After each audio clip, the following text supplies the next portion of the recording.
سن 1883 سے لے کر ملک کی آزادی 1947 میں ہوئی ہے، تو آپ کو یہ جاننا چاہیے کہ مسلمان کی قربانیاں آزادی وطن کے لیے 1803 سے لے کر 1947 تک کی ہیں۔ وہ مسلمان جس کے آباء و اجداد نے لاکھوں کی تعداد میں 1831 کے اندر آزادی وطن کے لیے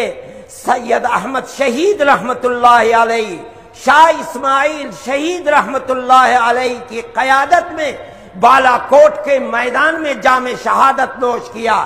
اور پھر 1857 کے اندر دلی اور دلی کے قرب و جوار کے اندر جام شہادت نوش کیا، اور سن 1947 تک پھانسی کے تختوں پر چڑھتے رہے۔ آپ آج ان کی اولاد کو ملک کا بے وفا اور غدار اور دہشت گرد بنا کر پیش کرتی ہیں۔ یہ نہیں ہے، سب سے بڑا وفادار مسلمان ہے۔